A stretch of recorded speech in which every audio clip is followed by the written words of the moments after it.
세 개의 그 보기에서 고르는 겁니다. 그런데 문제가 주관식이 됐던 객관식이 됐던 정말 중요한 것은 문제를 잘 읽어야 한다는 겁니다.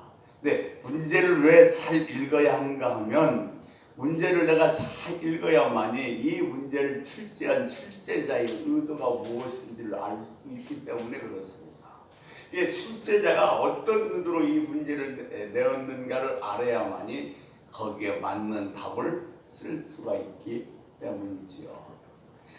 하나님께서 우리들에게 문제를 내줬을 때 우리의 삶에 수없이 문제들이 오는데 그 문제가 생기면 문제를 잘 읽어야 합니다.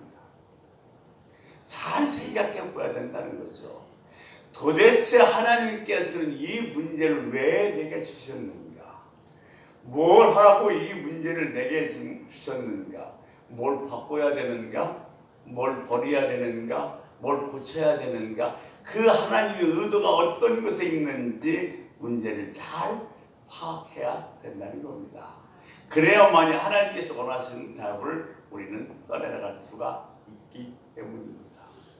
근데 하나님은 우리들에게 수없는 문제를 주시고 우리가 문제를 찾을 때까지 기다려주시는 참 좋으신 하나님이십니다.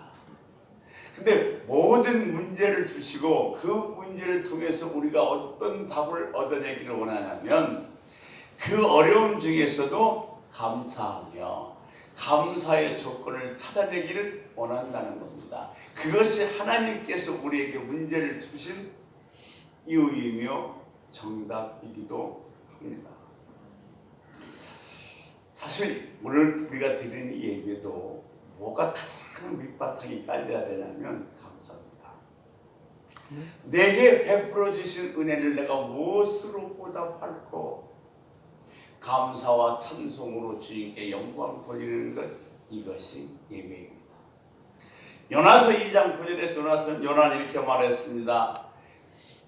감사의 목소리로 주께 제사드리며, 이 말은 감사한 마음으로 주님께 모여 예배하겠다는 뜻입니다. 제가 한 20년 좀 넘었죠, 미국을 다녀온 지가. 근데 지금까지 딱 내가 미국에 다녀오셔서 무슨 뭐 어디가 멋있고 뭐 어딨고 이걸 떠나서 딱 두 가지가 내가 기억 속에 남아있는데, 하나는 거기 가서 만나는 교인들마다 악수를 하는데 이 손에 다 굳은 살이 되겠어요. 이 말은 놀랍게도 일을 많이 하고 고생을 많이 한다는 이야기죠. 근데 대다수의 교민들이 왜 미국으로 이민 왔는가 하면 자녀들이 교육 때문입니다. 그런데 제가 그들과 악수하면서 곰곰이 생각해 보긴, 한국에서 이렇게 정말 손에 굳은 살이 되길 정도로 열심히 일하면 이 아이가 훨씬 더 나은 한국에서 공부할 수 있을 텐데 왜 이 원하면 이국 땅까지 와서 고생하는가 하는 그런 생각이 들었어요. 또 하나는 제가 이해할 수 없는 게 팁이라는 겁니다. 봉사료. 100불짜리 호텔에서 잤는데 10불을 이 팁으로 놓고 해야 돼요. 봉사료. 5불짜리 식사를 했어도 50센트나 1불을 놓고 해야 돼요. 이거 왜 이렇게 아깝던지요. 그런데 어느 날 이렇게 이제 그 목사님들끼리 모여서 얘기를 할 기회가 있었는데, 한 목사님이 그런 거예요. 한국 사람들은 과시욕이 많다. 과시욕이 대단하다 그래요. 제가 과시욕이 얘기를 하자면 한국 사람보다도 미국 사람들이 더 과시욕이 강하다. 아니 생각해봐라. 내가 100불짜리 호텔에서 잤는데 10불을 거기다 더 놓고 나오는 것은 이 과시욕이 아니고 뭐냐 그랬더니 그분이 설명해 주시는데 내가 참 은혜가 되더라고요. 이런 말을 하는 거예요. 한국 사람의 어머니는 아이를 데리고 식당에 가면 식당에서 이렇게 일하시는 그 형제나 자매가 있잖아요. 그러면 그 형제나 자매를 보고 뭐라고 얘기하냐면 이렇게 얘기한대요.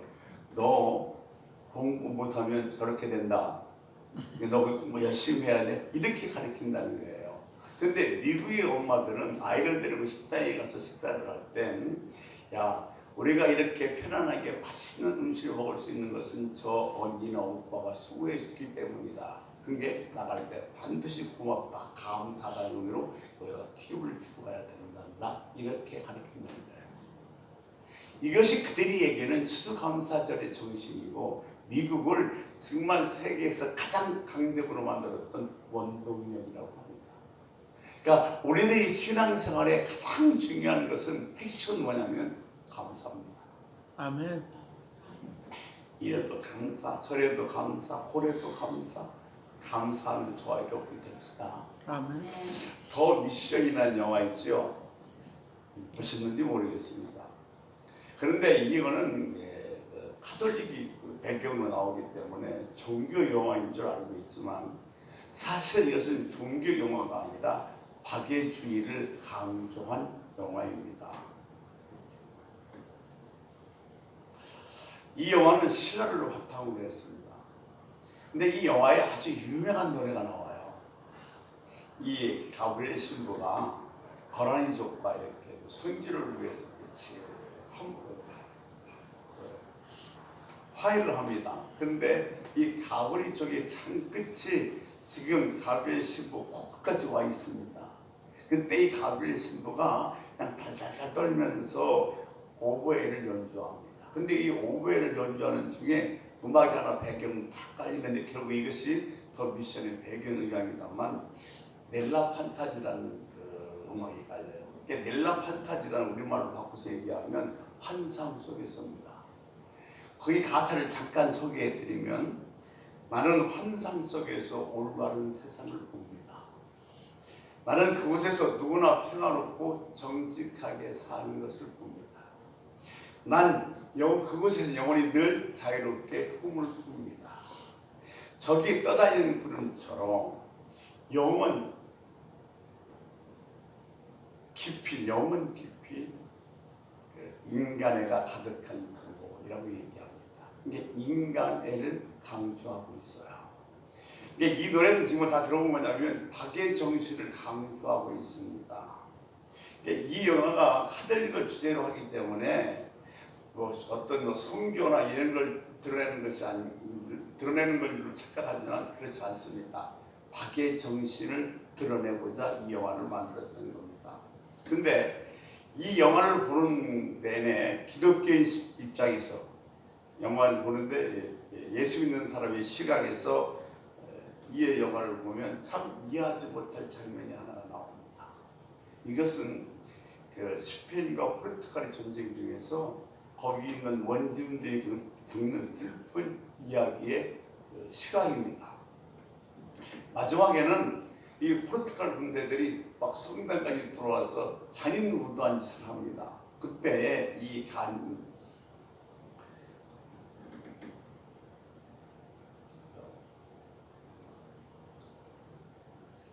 가브리엘 신부가 외마디로 외칩니다. 뭐라고 하냐면 우린 인간이잖아 그래요. 인간이라면 이런 짓을 하면 안 된다는 거죠. 그래서 우리가 다 속습니다. 우린 상당히 괜찮은 존재입니다. 그러니까 이 영화를 우리 기독교의 입장에서 보면 인간의 실체를 굉장히 오해하게끔 만든 영화입니다. 우린 인간이잖아. 인간이라면 이런 짓을 할 수 없잖아. 이런 의미예요. 왜냐면 이것을 보고도 멋있습니다만 우린 인간이잖아. 이것이 가장 명대사로 꼽습니다. 그런데 이 대사만큼 인간의 실체에 대해서 오해하게끔 만든 대사도 없습니다. 오늘 창세기 17장은 구약의 갈보리라고 얘기합니다. 왜 그리스도께서 죽으셔야 했는가? 우리 인간이 괜찮은 존재라면 주님이 죽으실 이유가 없어요. 이 창세기 17장은 그냥 쓱 읽고 지나가기에는 너무나도 슬프디 슬픈 이 하늘의 눈물이 담겨져 있는 부분이 창세기 17장입니다. 그래서 오늘은 그 창세기 17장을 가지고 하나님 마음을 이해하면서 은혜를 나누려고 합니다. 창세기 15, 16, 17장까지인데 금년에 하고 싶었는데 이번 주 아니면 할 기회가 없어서 오늘 창세기 17장을 본문으로 선택했습니다. 자, 창세기 17장 1절 보겠습니다. 아브라함이 99세 때 여호와께서 아브라함에게 나타나서 그에게 이르시되 나는 전능한 하나님이라 너는 내 앞에서 행하여 완전하라. 자, 아브라함이 99세입니다. 86세 때 이스마엘을 낳습니다.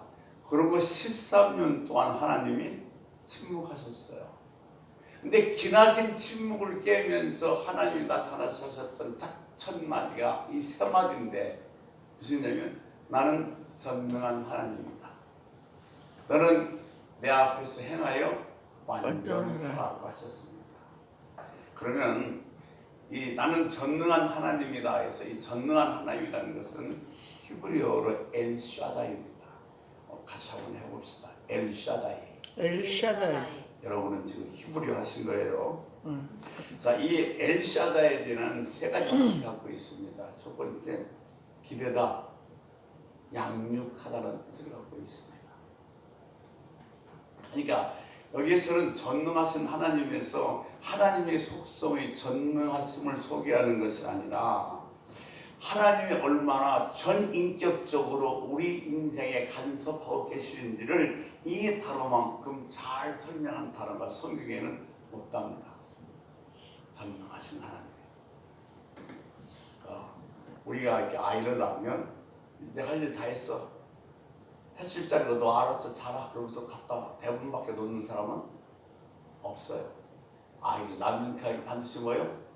기르고 양육합니다. 그러니까 전능하신 하나님이라는 뜻은 하나님이 우리를 뭐예요? 양육하신다. 우리를 기르신다는 뜻을 갖고 있습니다. 두 번째는 기르시긴 기르시는데 하나님의 계획대로 꾹꾹 눌러서 가득 채우셔서 기르신다는 겁니다. 이거죠. 왜냐하면 하나님 우리를 구속하셨습니다. 십자가의 보혈로 우리를 구원하셨습니다. 근데 구원하셨어요? 근데 하나님의 자비로 다만 건져놓은 것이 아니라 그 구원 속에 여러분이 하나님께서 다 구원하셨어요. 근데 그 구원 속에는 여러분 각자의 하나님의 충만한 계획이 있다는 거예요. 그 충만한 계획을 채워가시면서 우리를 양육하신 하나님이라는 겁니다. 우리 수많은 시간과 역사와 환경과 또는 물질의 세계에 부딪히면서 우리를 향해서 어떤 하나님 계획을 빼곡히 채워가시는 분이 하나님이십니다. 어떤 때는 막 내가 감당할 수 없는 슬픔으로 다가올 때도 있고, 어떤 때는 말할 수 없는 희열로 다가올 때도 있고, 또 어떨 때는 상실 가운데 올 때가 있습니다. 수많은 인간들이 엮어내는 희로애락은 바로 하나님의 충만하신 계획을 채워가고 있는 것이라는 겁니다.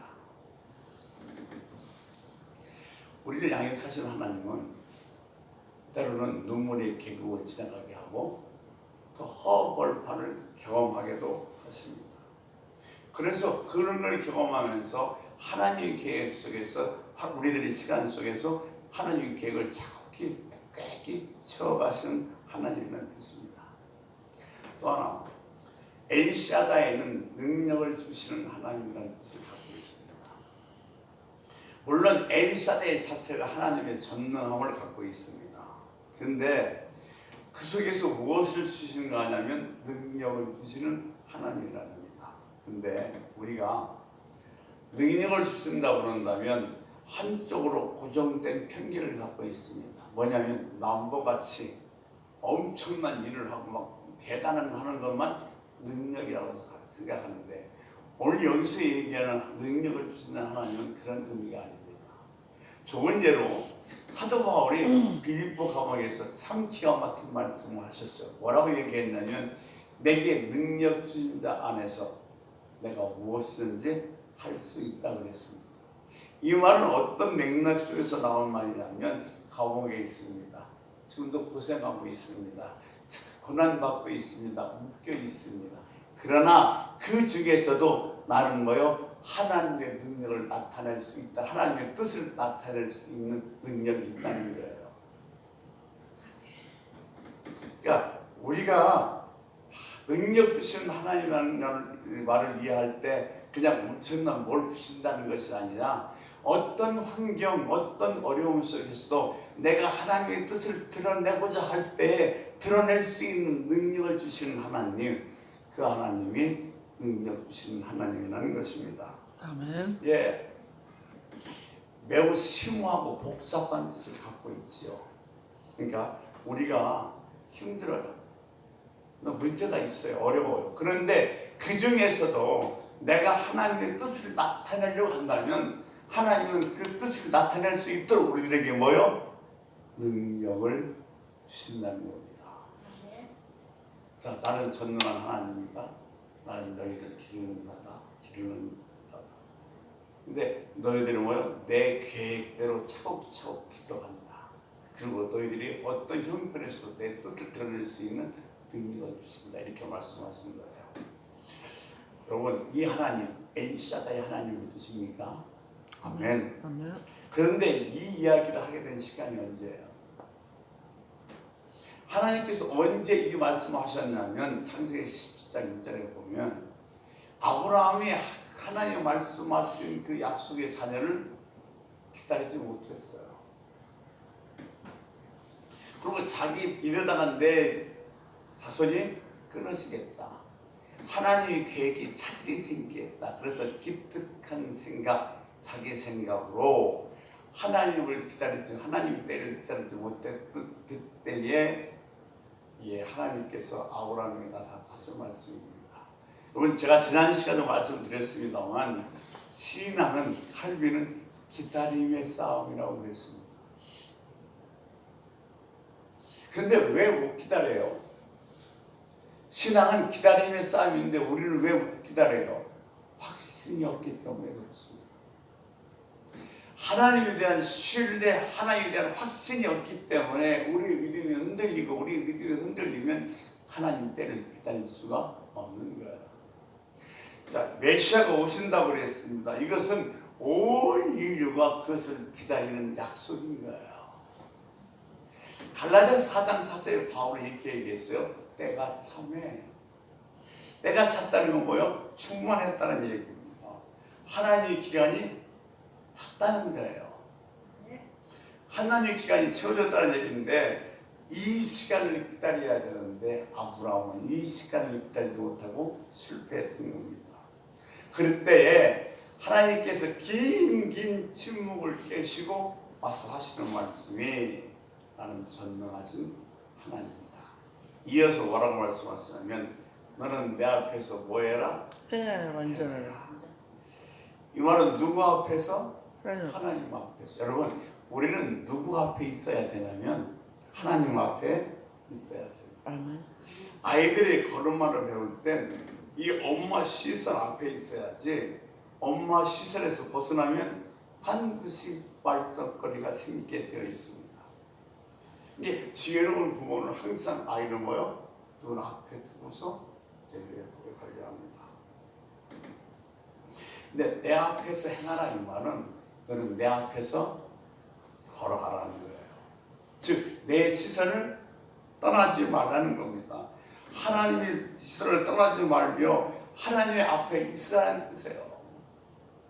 여러분, 우리도 이 하나님의 시선을 의식하며 살아가야 됩니다. 아멘. 아무도 없어요. 보는 사람 없어요. 듣는 사람 없어요. 그럼에도 불구하고 지금 하나님이 나를 보고 계신다는 이 하나님의 시선을 의식하며 살아가는 것이 신앙생활이에요. 보세요. 이 학교에서 말씀 부르는 아이는 늘 책상을 어디에다 자리를 잡냐면 선생님 시선이 잘 오지 않는 곳에 자리를 잡아서 말씀을 부리는 거예요. 그러니까 우리가 언제 사모하냐면 하나님의 시선에서 빗나갈 때 사모하는 거예요. 그래서 우리는 매일 살아가면서 뭘 의식하며 살아가야 되냐면 하나님 앞에서 지금 하나님 나를 바라보고 계신다. 나는 하나님 앞에 서 있다. 이 하나님의 시선을 의식하면서 살아가야 되는 거예요. 좋은 애가 누구냐면 요셉입니다. 아무도 없어요. 근데 요셉이 뭐라고 얘기하냐면 내가 하나님 앞에서 어찌 듣지 하리요 그랬어. 우리는 늘 하나님 앞에서 하나님의 시선이 지금 나를 보고 있다. 이 하나님의 시선을 의식하면서 살아갈 수 있는 은혜가 있으시기를 주의 이름으로 축원합니다. 아멘. 행하여 온전하라. 여러분, 나는 온전할 수 있다는 사람 손 한번 들어보세요. 근데 저는 온전할 수 있어요. 병목사 갈 대로 갔다 이렇게 생각할지 모르겠지만 이 온전하다는 것은 우리가 얘기하는 완전하다는 개념이 아니에요. 성경에서 행하여 온전하라 이 말은 네가 약하면 약한 그대로 그리스도 안에 들어가는 거예요. 그럴 때 네가 온전해진다는 겁니다.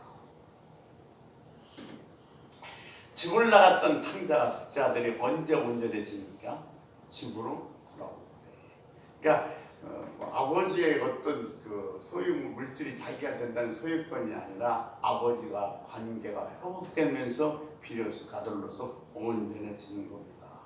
그러니까 우리는 약하면 약한 대로, 모질하면 모질한 대로 예수 그리스도 안에 들어오면 그때 온전해질 수 있는 것입니다. 아브라함은 약함이 많은 사람이에요. 그럼 아브라함이 어떻게 온전해질 수 있냐면 하나님 안에 들어와서 하나님께 묶이면 그는 온전해질 수 있는 겁니다. 그런데 자꾸 엉뚱한 수단으로 엉뚱한 생각으로 일을 벌려놨던 겁니다. 그래서 앞서의 창세기 15장에 보면 3년 된 고기를 쪼개놓고서 횃불이 지나갑니다. 그래서 하나님과 아브라함이 뭐예요? 언약을 맺습니다. 그리고 이 언약을 어기면 둘 중에 하나는 죽습니다. 근데 이 언약을 누가 어겼느냐? 아브라함이 어겼습니다. 아브라함이 죽어야 됩니다. 근데 아브라함은 어떻게 죽습니까? 아브라함이 죽는 방법이 창세기 17장 9절에 나와 있습니다. 9절 10절 보겠습니다. 창세기 17장 9절에 보면 아브라함이 어떻게 죽는지 죽는 방법이 나와 있어. 같이 한번 읽겠습니다. 하나님이 또 아브라함에게 이르시되 그런즉 너는 내 언약을 지키고 내 후손도 대대로 지키라. 너희 중에 남자는 다 할례를 받으라. 이것이 나와 너희와 너희 후손 사이에 지킬 내 언약이니라. 아멘. 할례를 명하는 거예요. 할례. 이것이 중요한 겁니다. 할례는 뭐냐면 어린아이 포경수를 같은 그런 예식입니다.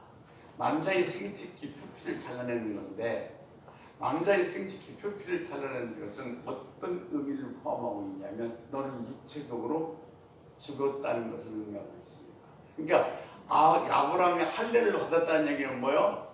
육체적으로 죽었다는 얘기예요. 그러고 나서 어떻게 하냐면 후손을 약속했습니다. 우리가 히브리서에 보면 아브라함은 죽은 몸에서 자손을 얻었다고 그랬어요. 이 죽은 몸이란 생물학적으로 다 모든 것이 죽었다는 것이 아니라 지금 뭐요? 할례를 받아서 죽었다는 거예요. 그 몸에서 뭐요? 이삭을 낳았다는 겁니다. 그래서 성경에 보면 이삭은 아브라함의 자녀라고 하지 않고 늘 약속의 자녀라고 얘기하고 있습니다. 왜냐하면 이 이삭을 통해서 예수 그리스도가 오실 것을 예표하고 있기 때문에 그렇습니다. 그런데 여러분 보세요. 할례가 우리에게 시장적 기초적으로 얼마나 중요한 의미를 차지하고 있냐면 약속을 어긴 죄인이 죽어야 돼요. 근데 그 죄인을 대신해서 죽으실 예수 그리스도께서 오신다는 그 메시지가 우리 몸에 흔적으로 남아있는 것이 할례예요. 그러면 우리 이 할례의 진정한 영적인 뜻은 무엇인가 우리 성경 세 구절만 같이 한번 보겠습니다. 로마서 2장 이 로마서 2장 28절, 28절 29절 말씀 같이 읽습니다. 무릇 표면적 유대인이 유대인이 아니요 표면적 육신의 할례가 아니니라. 오직 이면적 유대인이 유대인이며 할례는 마음에 할지니 영에 있고 율법 주문에 있지 아니하는 것이라. 그 칭찬이 사람에게서가 아니요 다만 하나님에게서니라. 아멘. 할례는 어디에 있어요? 영적 마음에. 그렇죠. 할례는 마음에 있나니 영적인 거라고 했어요. 그래서 제가 빌립보서 3장 3절 보기서 뭐라고 하나? 하나님의 성령으로 봉사하며 그리스도 예수로 자랑하고 육체를 신뢰하지 아니하는 우리가 곧 할례 자랑. 무슨 얘기예요? 우리는 뭐 했어요? 할례 받았어요. 죽었어요. 그래서 봉사를 하던 내가 헌신을 하던 뭐요? 다 그리스도를 나타내고 그리스도를 위해서 그리스도의 영광을 나타내야 되는 거지 나는 아무것도 없다는 겁니다. 이게 할례자예요. 다음에 골로새서 2장 11절입니다. 또 그 안에서 너희가 손으로 하지 아니하는 할례를 받았으니 곧 육의 몸을 벗는 것이요 그리스도의 할례니라. 아멘. 자, 그리스도 할례가 뭐예요? 예수님께서 십자가에서 죽으시는 것입니다. 육체의 몸을 벗으시며 그러면 예수님께서 십자가에서 죽으실 때 우리가 함께 죽었어요. 이게 바로 뭐냐면 주님과 함께 할례 받은 것이라는 겁니다. 그러니까 이 할례는 아브라함이 육체적으로 죽었다는 뜻입니다. 자, 그러고 나서 하나님께서 이삭을 주십니다. 근데 자, 이삭을 주시는 과정에서 하나님 이렇게 말씀하셨음에도 불구하고 아브라함은 그것을 받아들이지 못하고 사례는 믿습니다. 자, 창세기 17장 15절 17절 보겠습니다. 하나님이 또 아브라함에게 이르시되 내 아내 사례는 이름을 사례라 하지 말고 사라라 하라. 내가 그에게 복을 주어 그가 내게 아들을 낳아주게 하며 내가 그에게 복을 주어 그를 여러 민족의 어머니가 되게 하리니 민족의 여러 왕이 그에게서 나리라. 아브라함이 엎드려 웃으며 마음속으로 이르되 100세 된 사람이 어찌 자식을 낳을까. 사라는 10세니 어찌 출산하리요. 90세. 자기는 90세, 사라는 10세. 90세인데 아이를 출산한다고 그러니까 자초를 준다고 그러니까 이것은 뭐요? 못 믿었고 뭐 했다고요? 웃었어요. 웃었어요. 아브라함이 언제든지 받아들였어요? 안 받아들였어요. 여러분 인간이 그렇게 설득하면 설득이 되고 변한다면 그런 존재가 아니에요. 여러분도 여러분 자녀나 아내로 남편을 정말로 예수님께서 설득하고 그렇게 해도 설득당해요? 안 당해요. 절대로 안 받아들이면 변하지. 이게 인간이에요. 이게 앞서 말씀드린 대로 인간은 절대로 괜찮은 존재가 아니에요. 그래서 창세기 10장 18절에 보니까 뭐라고 말씀하세요? 아브라함이 이에 하나님께 아뢰되 이스마엘이 나 하나님 앞에 살기를 원하나이다. 무슨 말이냐면 지금 이스마엘이 13세예요.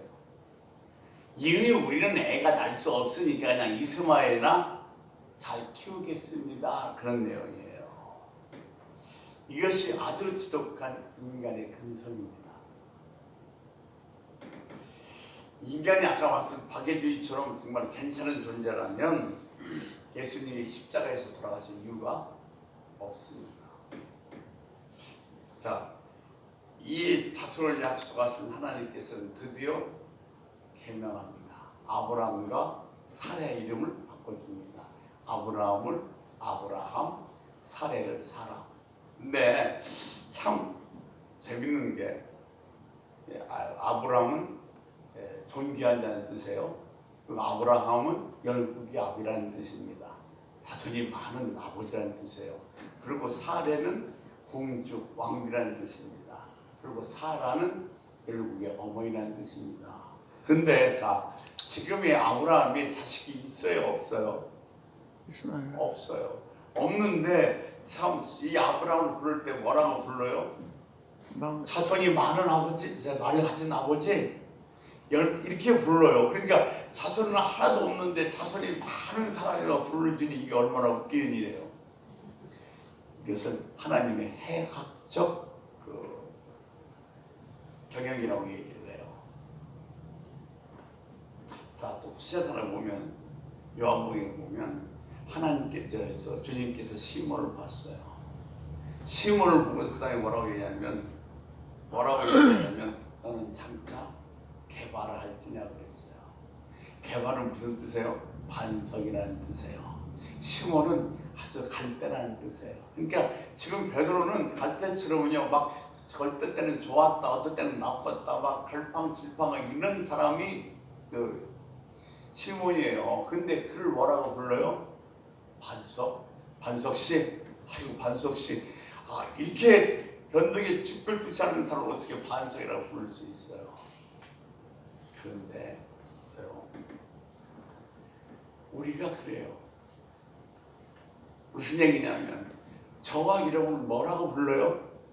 성도라고 불러요. 거룩한 분이에요. 거룩한 분이십니다. 아멘. 거룩한 분이십니다. 아멘. 아니, 얘는 좀 뜨끔거리잖아요. 좀 쑥스럽고. 근데 하나님께서 우리를 그렇게 부르는 것은 이런 의미가 있는 거예요. 아직은 네가 정말 부족하지만, 아직은 안 됐지만 앞으로 너는 어떻게 할 거야? 거룩한 사람이 될 거야. 그래서 우리를 뭐요? 거룩한 우리 성도라고 부르신 것입니다. 자, 아브라함을 나타내서 첫 번째 하신 말씀이 뭐였어요? 나는 전능한 하나님이다. 내 안에서 내 앞에서 행하여 온전하라. 이 말은 간단히 얘기해서 네 인생은 내가 시작했으니까 내가 끝나겠다는 거예요. 이게 창세기 17장 1절은 하나님의 자기 선언입니다. 네 인생은 내가 시작했으니까 내가 끝내겠다는 거예요. 근데 그 과정을 보세요. 아브라함이 알듯 모르듯 이해하든 못하든 간에 점차적으로 그 그림을 보여주면서 이해시켜가는 게 하나님이십니다. 네. 지금 하나님께서 자손을 주신다고 그러는데 아브라함은 못 믿었어요. 그냥 이스마엘이나 잘 키우겠습니다 그랬어요. 이것이 어떻게 믿음의 조상다운 모습입니까? 그러니까 제가 말씀드린 것처럼 아브라함은 하나님이 정말로 믿음의 사람으로 만들어가는 어떤 표적이에요. 하나님의 은혜가 아니면 이 아브라함도 믿음의 사람이 될 수가 없었던 겁니다. 그래서 히브리서에 가보면 또 다른 아브라함을 만나요. 그 아브라함이 뭐라고 고백하냐면 이것이 다 어린 양의 공로였다고 고백합니다. 요한계시록에 보면 천사가 예배를 드리는데 장로들이 자기가 쓰고 있던 멸관을 어린 양 보좌 앞에 던집니다. 이건 뭘 의미하냐면 내가 노력한 것도 내가 수고한 것도 내가 열심히 낸 것도 아니고 다 하나님이 하셨습니다. 다 주님이 하셨습니다. 오직 주님의 은혜뿐입니다라는 고백이에요. 하나님은 얼마나 끈질긴 사랑인지 몰라요. 하나님은 얼마나 끈질기게 우리를 설득하시는지 몰라요. 우리를 향한 하나님의 사랑은 정말 집요하신 거예요. 호세 선지자가 자기 아내가 바람났는데 찾아가서 다시 그 아내를 데리고 와서 살아야 되는 비련의 선지자입니다. 그런데 이 호세아의 마음속에 담겨져 있는 것이 하나님의 사랑의 힌트입니다. 하나님은 이런 것이다. 그럼 이제 창세기 17장 23절 24절 보겠습니다. 이에 아브라함이 하나님이 자기에게 말씀하신 대로 이날에 그 아들 이스마엘과 집에서 태어난 모든 자와 도동으로 산 모든 자 곧 아브라함의 집사람 중 모든 남자를 데려다가 그 포표를 베었으니 아브라함이 그의 포표를 벤 때는 99세였고. 아멘. 온 집안이 할례를 받고 은혜를 받습니다. 그러니까 이 할례는 오실 예수 그리스도의 죽음에 대해서 구약에서 아주 그냥 암시자는 최고의 어떤 징표예요. 최고의 아이콘입니다. 우리가 어떤 존재냐면 예수 그리스도의 십자가의 죽음 외에는 설명할 수 없는 존재가 바로 이 성도라는 존재인 겁니다.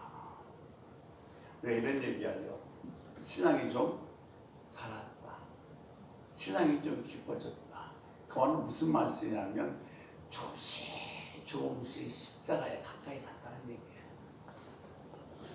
무엇을 성취하고 무엇을 내가 이루고 어떤 열매를 맺는 그 경쟁의 싸움이 아니라 날마다 십자가로 조금씩 조금씩 다가가는 것, 이것이 신앙이 깊어지는 것이고 신앙이 살아가는 겁니다. 결국 그래서 여러분, 내가 신앙이 좀 깊어지면 어떤 고백이 나오냐면 다 하나님이 하셨습니다. 다 주님의 은혜입니다. 이렇게 고백할 수밖에 없게 되어지는 거예요. 여러분, 이 말씀이 우리들의 수많은 문제를 이 창세기 17장에다 대입시켜서 결국 그 문제가 십자가 앞에서 재해석되는 은혜와 축복이 있길 축원합니다. 아멘. 기도하겠습니다. 하나님 감사합니다. 우리는 아무것도 한 것이 없습니다. 다 주님이 하셨습니다. 이것을 인정할 만큼 우리들이 신앙이 자라기를 원하며 지금 내가 갖고 있는 모든 문제들이 십자가 앞에서 재해석될 수 있는 은혜가 우리 모두에게 있어지게 하여 주옵소서. 나는 전능한 하나님이라 내 앞에서 온전히 행하나. 아버지 하나님, 날마다 하나님의 시선을 의식하며 살아가는 우리들의 신앙생활이 되게 하여 주옵소서. 하나님이 보고 계시다 절대로 잊지 않게 하옵소서. 예수 그리스도 이름으로 기도 올리옵나이다. 아멘. 50장 찬양.